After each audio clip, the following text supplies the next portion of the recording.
waxaan ahay soo saaraha barnaamijka saamaynta nolosha qurbaha ay ku yeesheen waalidiinta.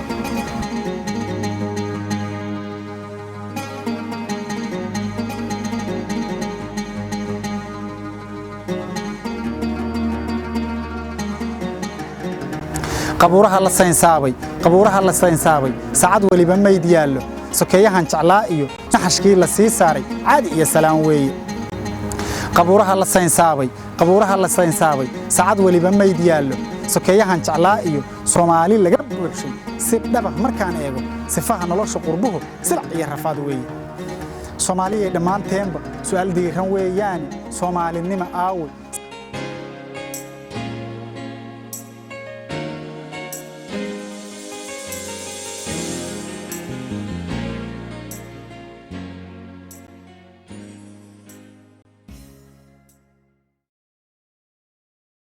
magaalada Toronto ee dalka Canada ayaa lagu qabtay shir ballaaran oo ay ka soo qayb galeen qaybaha kala gedisan ee bulshada ku dhaqan magaalada Toronto.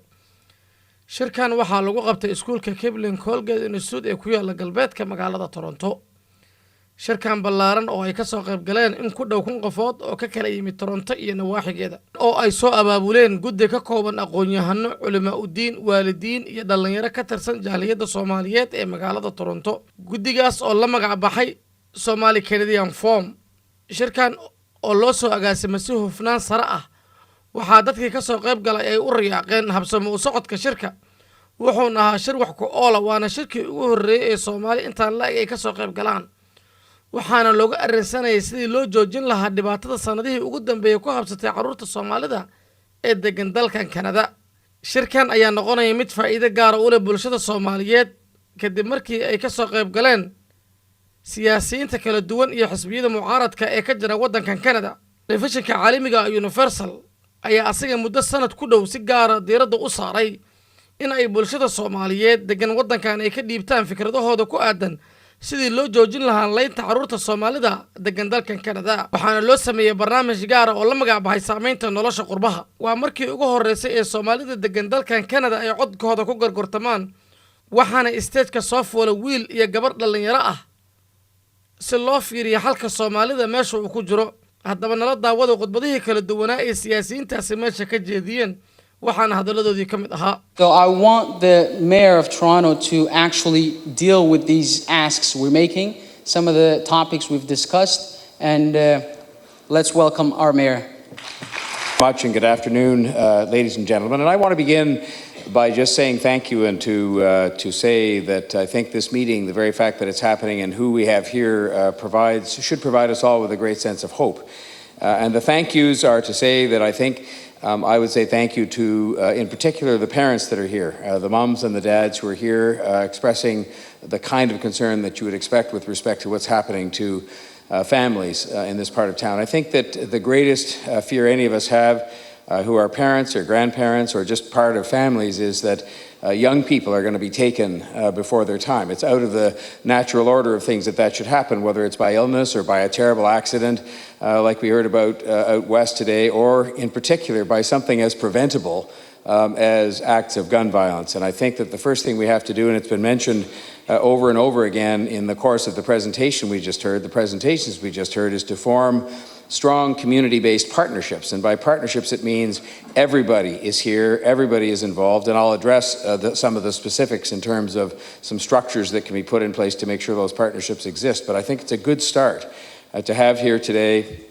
moms and dads and community leaders, but also what you have here today, and you'll see as everybody gets up one after another, and I don't know how I came to be first, but I'm first up here, but I represent the city, obviously, as its mayor, but you have here people from all the different governments, you have people here from all the different political parties, and you have people who are both local and provincial representatives, and you have the police are in the room, and many other organizations, and I think that is a solid start, which gives me hope. It gives me hope when I see that we're all here together to listen and to respond. And I thank you in particular in the community for the leadership that you've taken.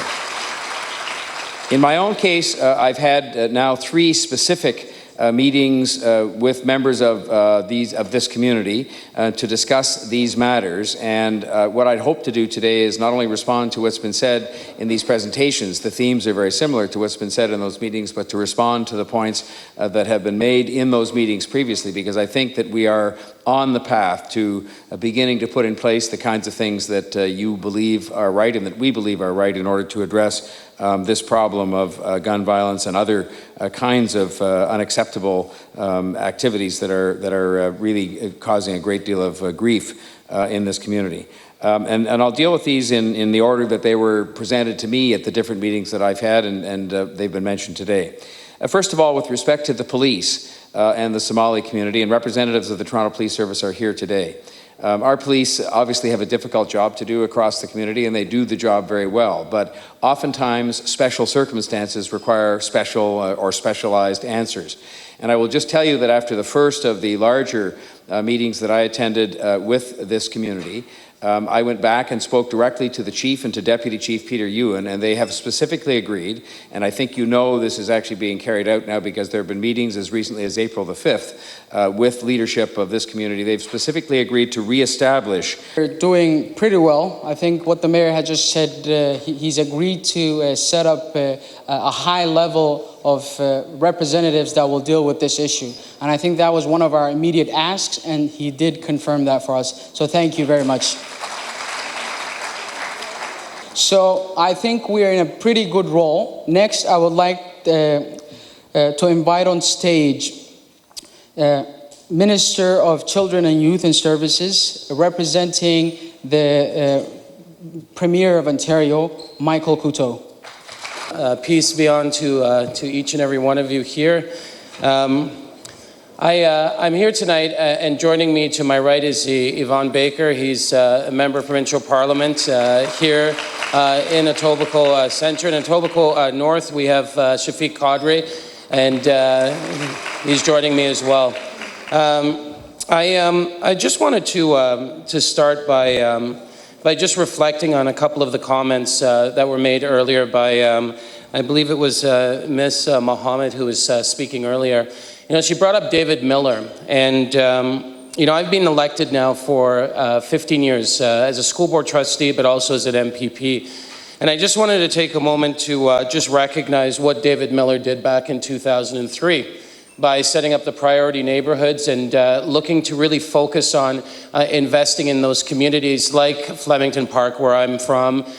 places in the Etobicoke like Rexdale and Jane and Finch and Malvern. I was a youth councillor back then, working also as a school board trustee. And I believe without a question, it was really the start of looking at ways to take on some of the challenges here in the city. But you know, the challenges that we have today in Ontario are not limited to just Toronto.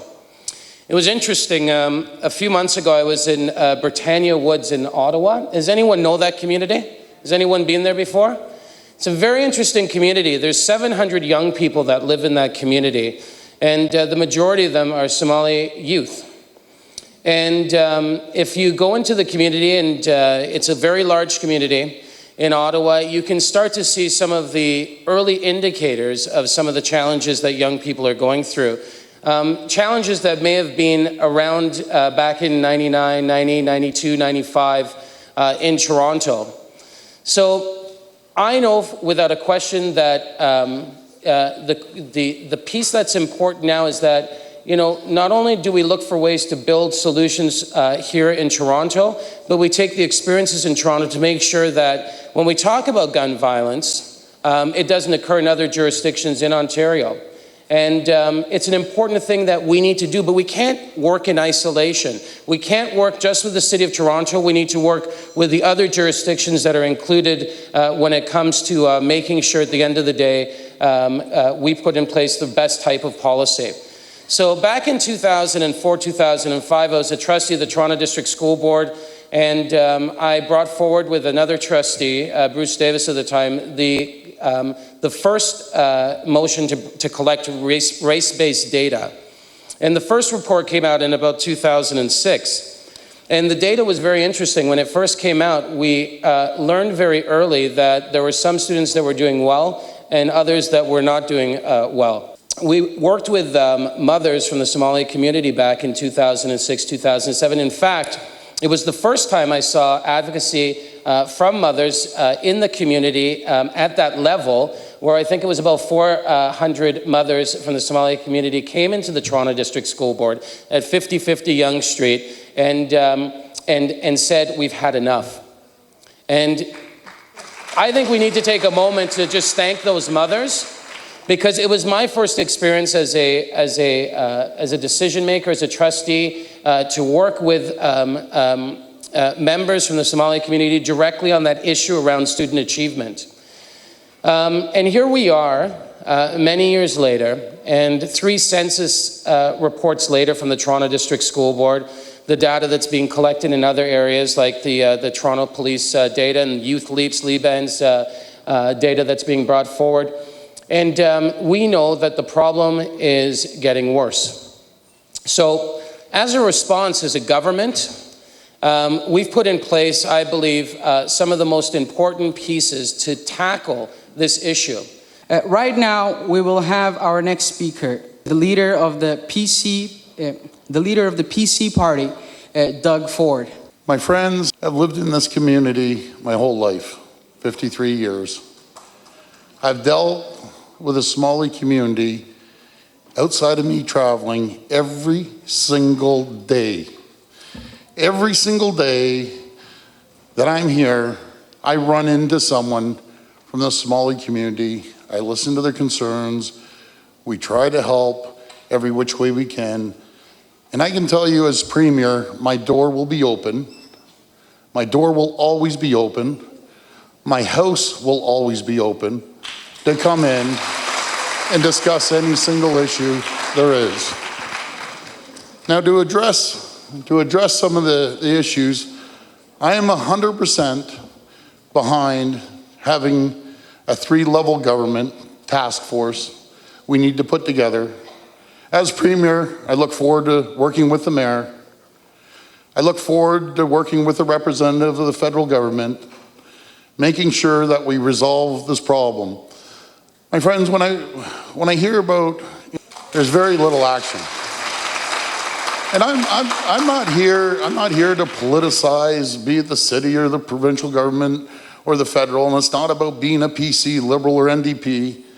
This is about everyone uniting, coming together, and trying to resolve the problem. I will make sure as Premier that we work with the Ministry of Health, the Ministry of Education, and I agree with the Minister Cote on that, making sure that we get the education system and getting the school trustees involved.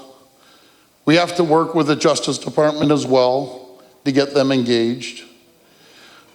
But on the education system, I've worked with an organization called Trust 15. Trust 15 here in Etobicoke North does incredible work. I'm a strong believer in a community hub, which have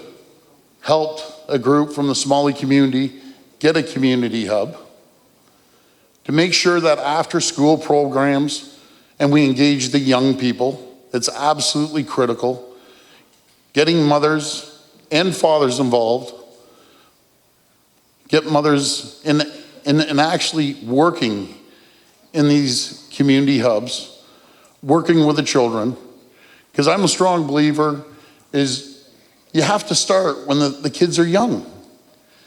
And as they grow up, we have to be engaged with them. More people that are engaged than the Somali mums. I've talked to thousands of them, thousands. They're fully engaged. You look around the room, it says it all right there. So our next speaker today will be representing the NDP party, Peter Tabbins, MPP of Toronto Danforth. Please, thank you. I'm pleased to be here as representative for Ontario's New Democrats at this important meeting. I'm very pleased to have my colleague Faisal Hassan up here with me. Our leader, yes, exactly. Our leader, Andrea Horvath, was unable to make it today due to an illness in her family, but she sent along this letter which she asked me to read. And if the pages will cooperate. Dear friends, to the Somali Canadian Forum and everyone attending today's forum on gun violence, I'd like to extend my thanks for your leadership and activism on this important issue. I wish I could be there with you. Gun violence and the conditions that help create it are complex and rooted in deeply embedded patterns of inequality, poverty, and lack of access to the opportunities and services every Ontarian needs. You and your loved ones deserve better. Every Ontarian deserves better. The NDP is committed to listening to your concerns and ideas. Ontario is an incredible place, and together we can address the challenges facing the Somali community in Ontario so that everyone can build their best life here. Thank you again for your leadership and hard work. I look forward to working closely with you in the months and years to come. Sincerely, Andrea Horvath. So as Andrea says, these are complex issues. They're rooted in challenges that your community has been facing for many years. It didn't happen yesterday, it didn't happen just a few years ago. This has been an ongoing issue. I'm not here as an expert. I'm not here to tell you what your community needs. I was sent here to listen, to learn from your experiences, and to respond to your recommendations. I want to say that Fauzia and Ismail have set out a coherent, well-thought analysis of the problems that we're facing, and they put forward practical recommendations for action. As you are well aware, the reality is gun violence doesn't spring from a vacuum. And your reflections reflect that. Your thoughts reflect that because you know that we have to get at the root causes of these issues. Gun violence doesn't spring from a vacuum, it is a symptom. It's a symptom of a community that often lacks access to services and supports, struggling to find good jobs and safe housing, while being confronted with systemic racism on a daily basis, including arbitrary police carding. بسم الله الرحمن الرحيم كلنتو waxaan wanaagsan daawadaasha qiimaha iyo qadarinta lahow wana barnaamijka gaarka ah ee saameynta nolosha qurbaha oo toddobaad waliba aad ka daawataan telefishinka caalamiga Universal toddobaadkan waxaan ku soo qaadanaynaa shir gaar ah oo ay Soomaalida ku yeelatay Kibling College ku yaala galbeedka magaalada Toronto ee dalka Canada isla markaana ay isugu yimaadeen Soomaali aad u fara badan ee ka kala yimid Toronto iyo nawaaxigeeda shirkan waa shirkii ugu horeeyay oo ay Soomaalida yeeshaan isla markaana looga hadlayo sidii loo joojin lahaa dhulka caruurta shirkan waxaa soo abaabulay waa shir ay siyaasadda ka maran tahay isla markaana lagu casuumay saddexda xisbi ee hay-adda dalka Canada waxaa ila taagan Saciid Axmed oo loo yaqaan Saciid Soona oo ka tirsanaa bahdii warbaahinta Soomaaliya isla markaana kamid ah guddiga qabanqaabada shirkan Saciid ku soo dhawaad Universal TV. Assalaamu calaykum aad baad u mahadsan tahay runtii shirkan waa shirkii ugu horeeyay oo ay Soomaalidu ayadu abaabusho ayadoo wada jirta saldhigna ay u yihiin masaajidada iyo dadka diintu ay saldhig u yihiin marka waxaa la iskugu imaanayaa arinta ku saabsan dilka dhalinyarada faraha badan oo dalkan ka dhacay ayaa la iskugu imaanayaa ujeedadiisuna waxa weeye in ummadda Soomaaliyeed oo halka ku nool loo sheego dhibaatada meeshay salka ku hayso inaysan ahayn qalad annaga naga yimid kaliya aysan ahayn dabeecadda iyo nolosha aan meesha ugu nimid ay taalo una baahan tahay aysan reerku ekeen dadku ekeen ay tahay mid ummadana saameynaysa haday wada saameynaysan xal wada jira u baahan tahay kana waa mid ugu horeeyay oo aan ku raadinayno xal wada jira Saciid sidaan ka warqabno 2018 geeridu waxay maraysaa ilaa iyo 3 qof halka 2017 ay ka dhinteen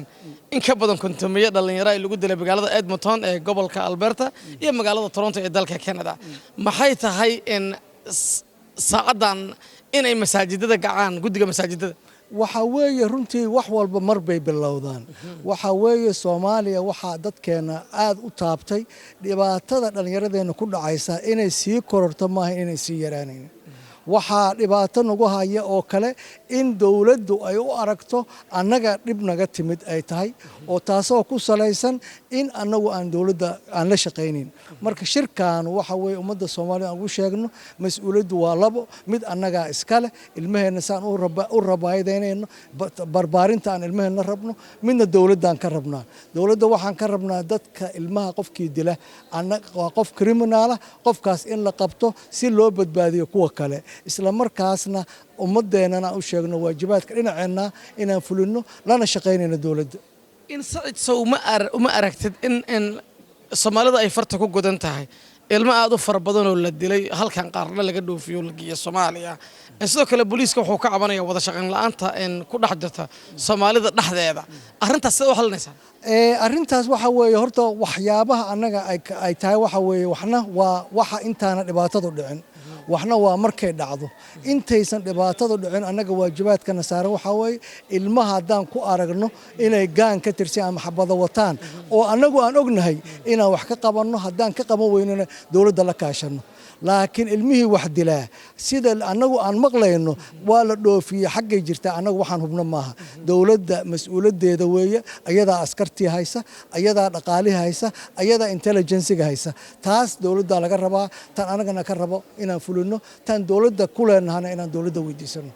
kulanti waxna wanaagsan wadaasha qiimaha iyo qadarinta lahow waxaa ila taagan professor محمد منيا قاسم إسلام مركانا كميدا قدية قبل قابضة شركان إسلام مركانا أقوياء وحكي جامعة دلك كندا إن بروفيسور كوسا دو غورا يونيفرسيتي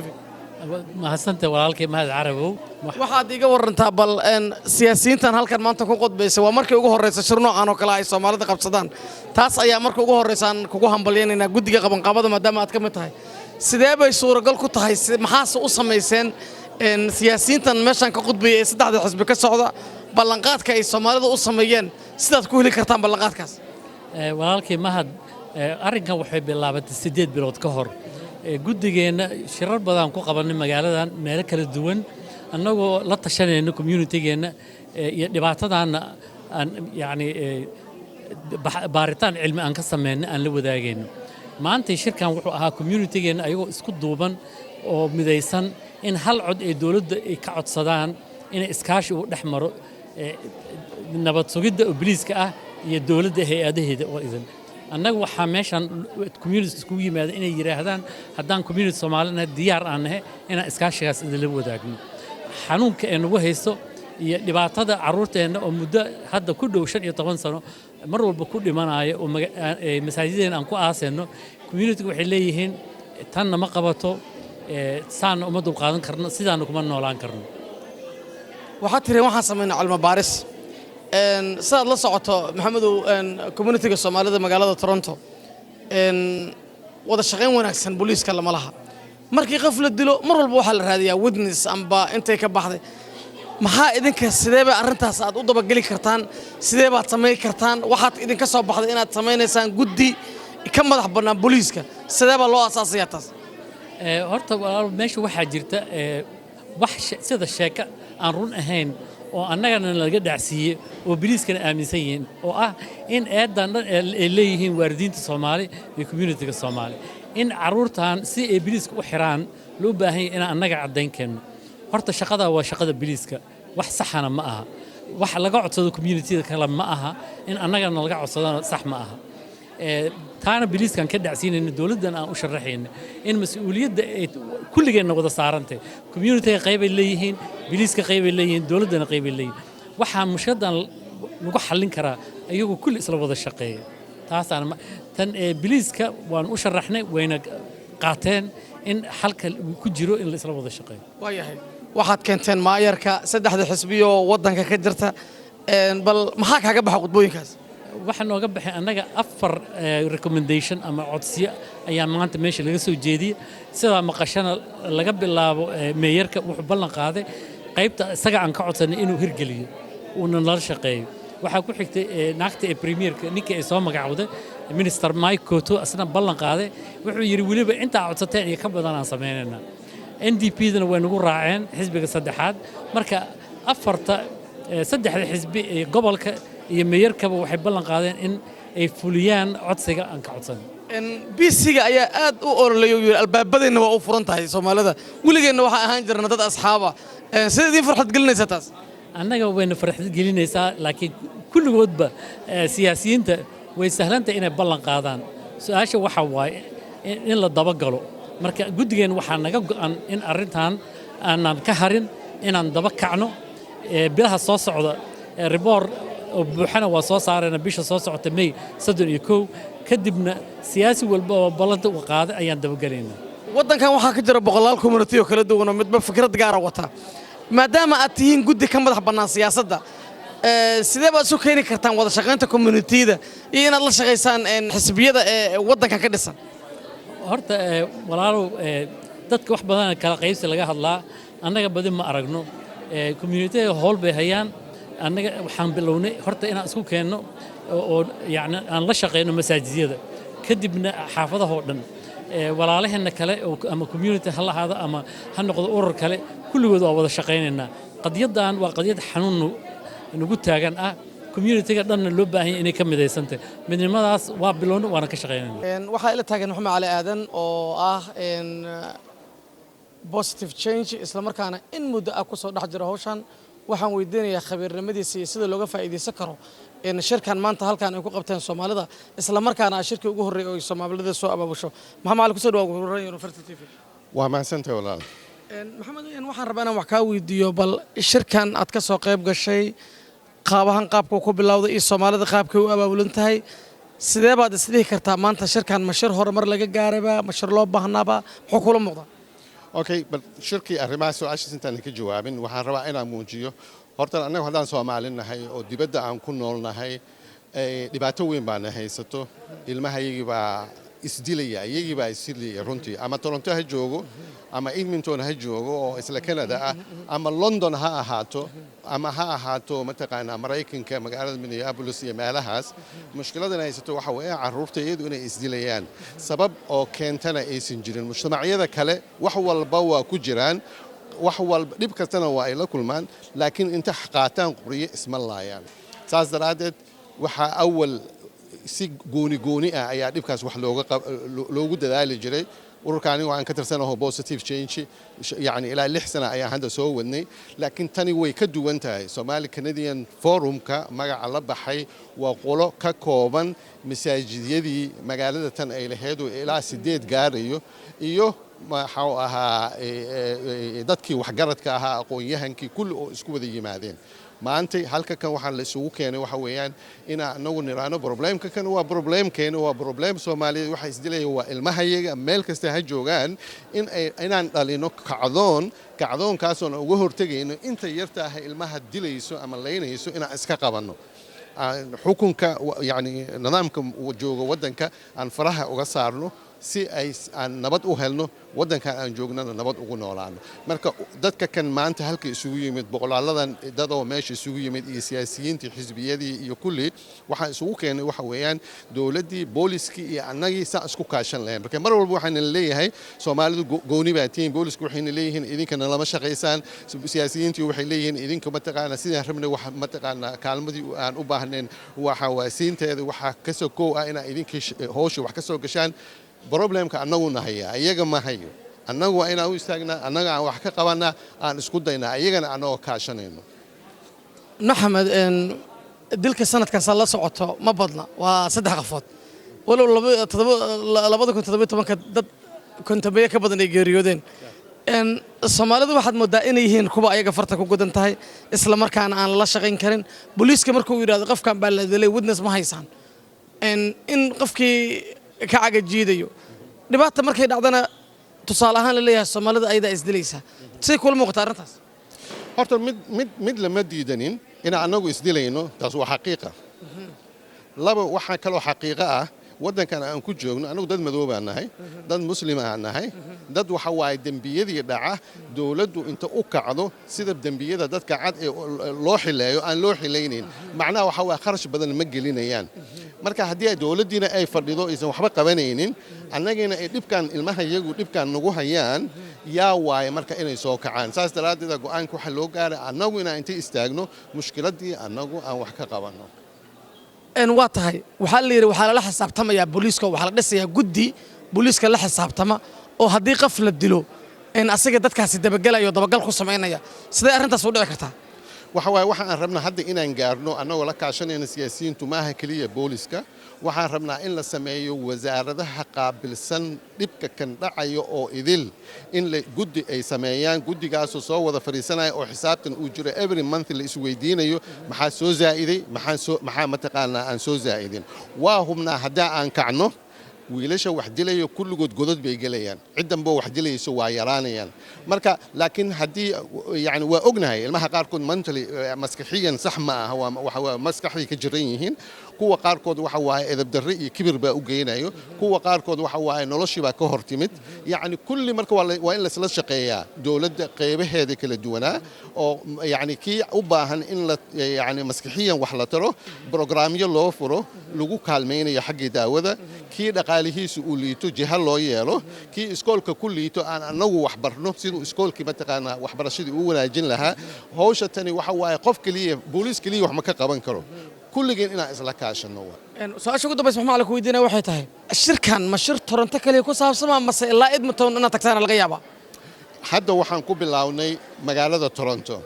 haddaan halka xoogaa ku xoogaysano waxaan rabnaa Edmonton in la gaaro not only Edmonton waxaan rabnaa walaalahayaga masaajidyada hogaaminaya iyo dadka mataqaana aqoon-yahanka ay magaalooyinka kala jooga sida London oo kale xataa Australia ha noqoto kulligeen inaan wada kacno yani kan lagu dilayo London waa wiilkayagii ama waa gabadhayadii kan halka lagu dilayna waa isla midkii marka inay maas ay dhalato yani inay dhalato dagaal arrinta tan mataqaana lala geliyo waa ogahay mujtamac anaga waxaan u arkayn inay ceeb tahay inaan niraahno dhib baan haysto ilmahayaga waa islaynayo waa qarsanayna waalidkeena waa qarsanayo annaga community baa qarsanayso laakiin hadda waa naga soo go'day meeqa sano ayaa ilmahayaga aan duugaynaa marka yani waa markii ugu dambeysay ma qiraya aniga ina inta soo istaagna maanta ana ka dareemaysan inta Soomaali soo baxdo oo aad u aragtaan oo kulligeen aan leenahay waxaad qarsataa waa ku qarsadaan mar dambe ma yeelayno bismillaahir rahmaanir rahiim magacayga waa Cabdilla Xasan Axmed maanta waxa halkan ka dhacay munaasabad aad u wanaagsan oo looga hadlayay sidii wax looga qaban lahaa dhibaatooyinka haysato caruurta Soomaalida ee ku nool Toronto qaas ahaan gobolka Ontario waxaa laga hadlay arrimihii sidii loo xalin lahaa dhibaatooyinkan runtii waxaa ka soo qayb galay rag badan oo ka mid ah Soomaalida rag aqoon-yahano ah iyo maayarka oo ka mid ah dadkii meesha ka hadlay runtii arrintan oo ahayd dhibaato aad u soo jirtay oo arrinta macnaha dhibaatooyinka ka jira ee ah arrimaha ku saabsan dhalinyarada Soomaalida oo ku jira markaas la yiraahdo gun violence-ga sida aad la socotaan arrintaas aad looga hadlay marka wuxuu ahaa shir aad u muhiim ah taasoo ay ka soo qayb galeen waalidiin aad u fara badan hooyooyin iyo dad badan iyo dad aqoon-yahana runtii arrintan waa arrin muhiim u ah oo aad u sugaynay haddii aan nahay waalidkana aad baan arrinta ugu faraxsanahay assalaamu calaykum waraxmatullaahi wabarakaatu anigoo Xabiiba Cali Aadan ah oo ka tirsan Positive Change waxaan hambaliyo u dirahayaa Somali Canadian Forum siday u soo qaban qaabiyeen ay isugu dabarideen iyo sida arrintu u dhacday waxaan ku faraxsanahay saddexda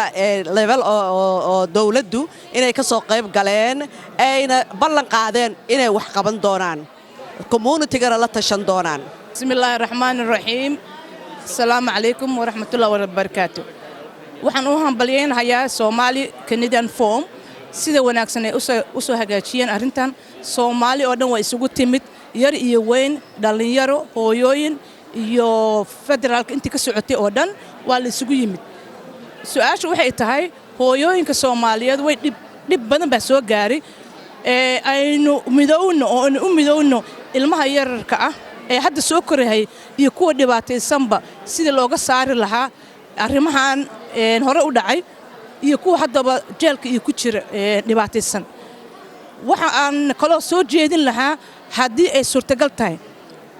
Soomaalida degan Ontario especially Toronto in ay sameeyaan waxa la yiraahdo funding ayaga u gooni ah